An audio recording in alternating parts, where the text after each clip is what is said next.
bla bla, dikatain NM yang berpendidikan malah jual diri. Mungkin itu teguran dari Tuhan. Semoga Mbak bertaubat dan selalu di jalan yang benar. Aduh, nggak usah urusin gue sama urusan Tuhan gue. Tuhan gue ya urusan gue. Ini ya, Niki cuma bisa bilang, Niki belum tentu masuk surga, tapi surga itu juga belum tentu buat kalian semua. Jadi silahkanlah menghujat saya. Sampai dihujat dosa Niki makin berkurang. Tuh, dear haters, dengerin tuh kata-kata Ibu Niki. Bener ya sih? Gue belum tentu masuk surga, tapi surga gue juga belum tentu lo bisa masuk. Iya, surga gue juga beda sama surga makanya lo. Kan? Lo mungkin nggak boleh masuk surga gue. Makanya, mungkin lo pakai ini kali, beda. Invitation kali ya kalau masuk surga lo. Pakai ini. Gitu. Gue lihat dulu tinggi berapa, berat badan berapa.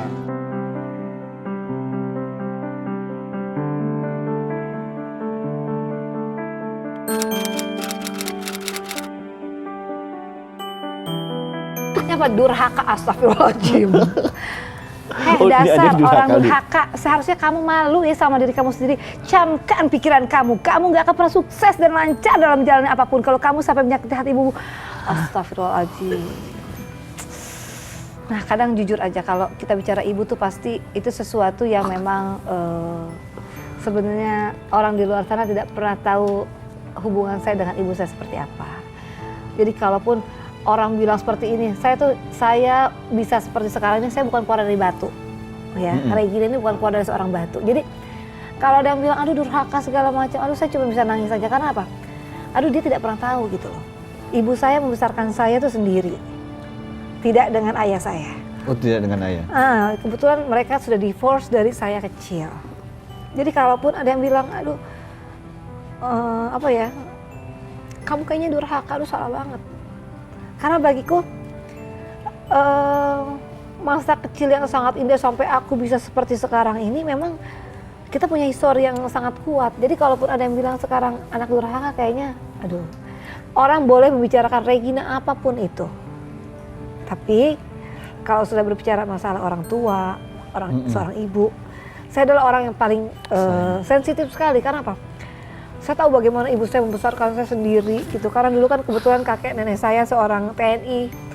Jadi kalaupun saya pergi sekolah itu pasti cuma dititipin nenek kakek saya. Ibu saya bekerja sampai malam gitu. Sampai seorang Regina bisa seperti sekarang. Nggak ada kayak orang-orang yang enak dikasih ini ya, dibeliin ini ya. Dan akhirnya apa? Sekarang saya bisa menjadi seseorang yang kuat. Walaupun banyak masalah, banyak apapun itu gitu kan, banyak pun punya pasangan gagal lagi segala macam.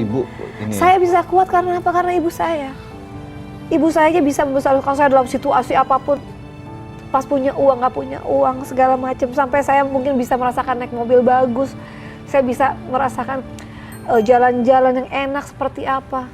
Semua kalau bukan karena survive ibu tuh nggak akan bisa saya sampai di sini.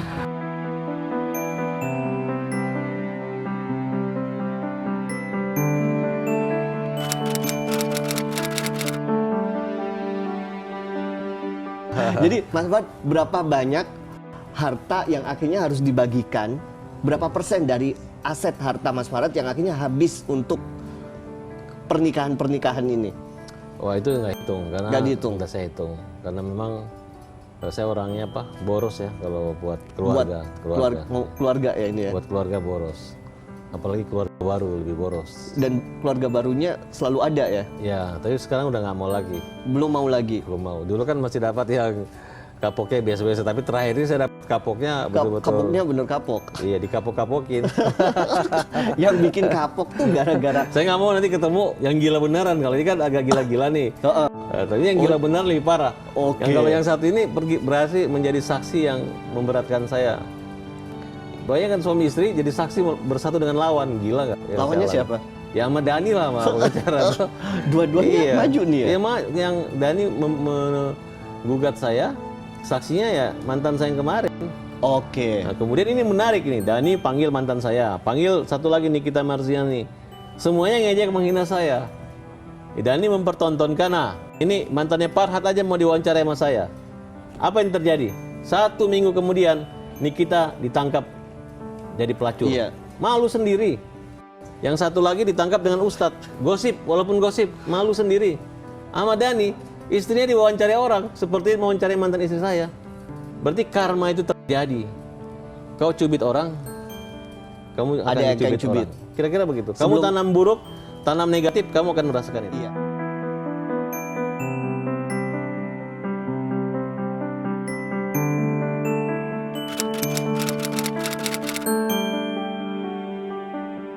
It's time for you to clarify things with your haters. Jadi ini orang-orang yang cerewet di sosial media yang suka ngebully Anggita. Ini saatnya lu jawab. Oke. Kalau pengen minum, let me know. Tapi kalau mau lanjut, kita lanjut. Mari kita lihat ada 7 komentar paling menampar. Ini wanita munafik. Kalau lu ketemu nih orang, balesnya kayak gimana? Coba baca satu nih, yang atas. Bisa kebaca nggak? Apa sih? Iyalah yang orang Iya loh, ini orang mau tenar kah? Kasihan lo, aku sama orang ini punya masalah pribadi kok mau diumbar di medsos. Biar dikejar wartawan kah? Hidupmu penuh kemunafikan, Mbak. Saya baca 2 ya, ntar bales. Yang ngedukung si cantik, gak munafik, gak bohong, suka narkoba, si Ratu Anggita Sari Official 91. Lulu pade ye lihat apa sih nggak jelas ini? lihat dia Rumpi no masih secret tanggal tanggal 4 4 kemarin, terus lu sinkronin sama jawaban Syamsir Alam. Menurut lu dia munafik, jujur. Niat buka aibnya apa coba? Baca pengakuan dia tentang Angie Ayu Ting Ting zaman jadul, tentang bandar narkoba Freddy Budiman. Tiap kasus dia muncul sebagai mantan para lelaki itu. Dan gilanya tentang ngegugurin janinnya aja dia ngaku di TV. Waras nggak itu? Jadi penonton yang smart ya, hati-hati sama idolanya. Lebih suka TM daripada AS. Masih inget dulu AS juga pernah munafik. Dia ngatain BS artis prostitusi, dan ternyata dia sendiri terlibat awalnya ngelak. Akhirnya AS mengaku juga, dan sekarang malah belak-belakan mengumbar aibnya sendiri. Intinya munafik, lu dibilang munafik nih. Lu ya Tian, oke. bilang ke mereka. Ya oke, kalau gue munafik, cuma gue rasa nih yang komen kedua ini, gue rasa dia antara haters atau fans bingung nih. Soalnya dia kayak tahu banget nih soal gue, beneran tahu banget tuh. Ada sampai bilang katanya Mas Syamsir Alam segala macam, tapi kan dia nggak tahu ngapain dia emang kalau jadi haters itu memang selalu ngikutin terus gitu. Cuma ini kayaknya antara haters apa fans, gue agak bingung, beneran. Terlalu tahu gue banget, parah, keponya parah. Kalau yang bilang hidup lu penuh kemunafikan gimana? Hidupnya penuh kemunafikan, gue munafik dari mana? Pertama itu yang mau tanya, gue munafik dari mana? Munafik dari mana tuh? Katanya nggak tau malu, nguburin janinnya, ngaku-ngaku janin, terus gue munafik. Kalau gue munafik, gue bohong. Bingung ya kalau di Indonesia nih ya, jujur tuh paling mahal di Indonesia, ya kan?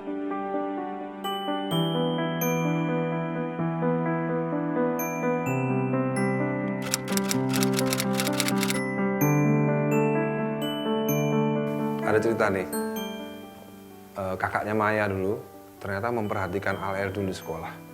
Kakaknya Maya nih, tiba-tiba waktu masih sama Maya, tiba-tiba dia nggak tahu kenapa, tiba-tiba kok ngomongin, waktu kita agak ada argumen gitu ya, argumen, kakaknya Maya bilang gini, kamu nggak tahu ya, anak-anakmu tuh Al-El dulu nakal di sekolah itu.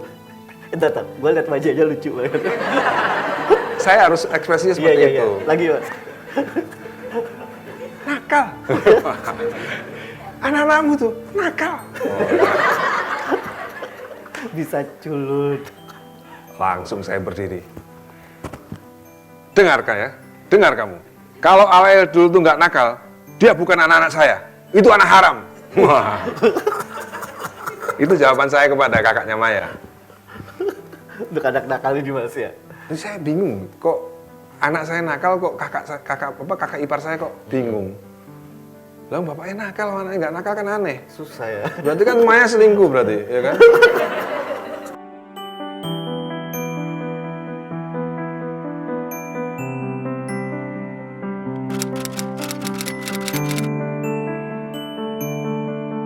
Orang tidak mengetahui, kan orang hanya ngeliat luar, gosip dari luar aja. Orang tidak mengetahui apa yang beban mental apa yang anak ini rasain, sampai bahkan dia waktu kemarin kejadian dibilang yang pas bakal ada masalah yang nggak datang ulang tahun, padahal itu cuma iya. masalah keluarga. Terus Loli posting namanya anak apa, dia sampai nggak mau masuk sekolah gara-gara dia ketakutan dikejar wartawan. Dia mengingat masa-masa waktu dia pernah dikejar-kejar.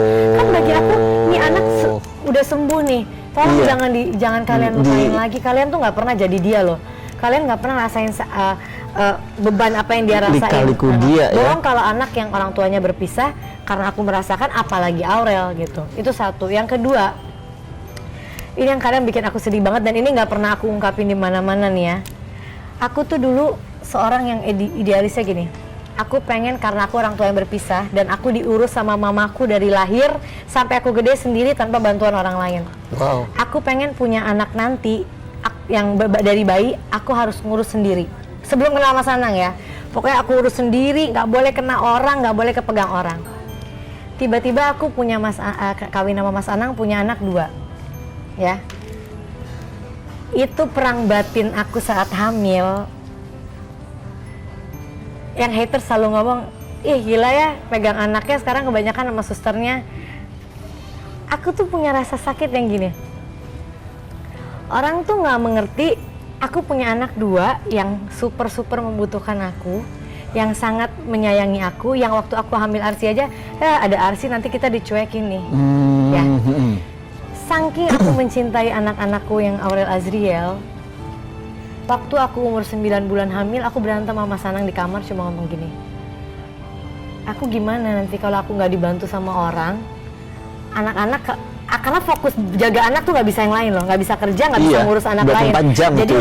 Jadi untuk orang yang baru punya anak 1, anaknya dipegang orang lain, bagi aku baru itu gimana. Tapi aku anak udah 2, jadi aku pikir itu suatu perang batin yang menurut aku apa ya, sakit ya, sakitnya gini.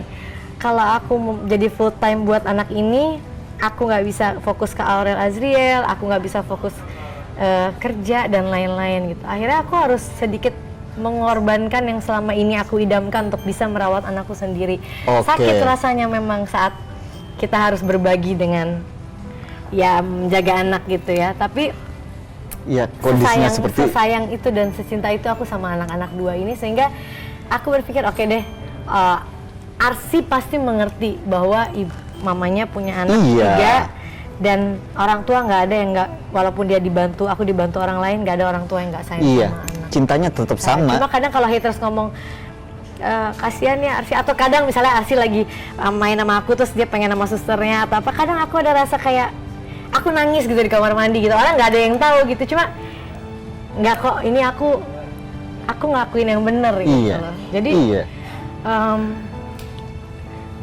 ya itu perang bat. Kalau saya pikir sih ukuran cintanya tetap sama, tapi tangan cuma 2 gitu loh. Aku nggak bisa ngurus ya gitu, cuma ya aku rasa sayangnya sama gitu, 3 aku sama, makanya saking aku sayangnya karena aku nggak mau dengar Azriel atau Aurel tiba-tiba bilang, oh kalau ada Arsi nggak sayang lagi sama aku, atau misalnya aku nggak diurusin nih atau gimana gitu loh. Karena bagi aku 3 ini anak aku dan nggak ada yang aku beda ya. Mereka sama.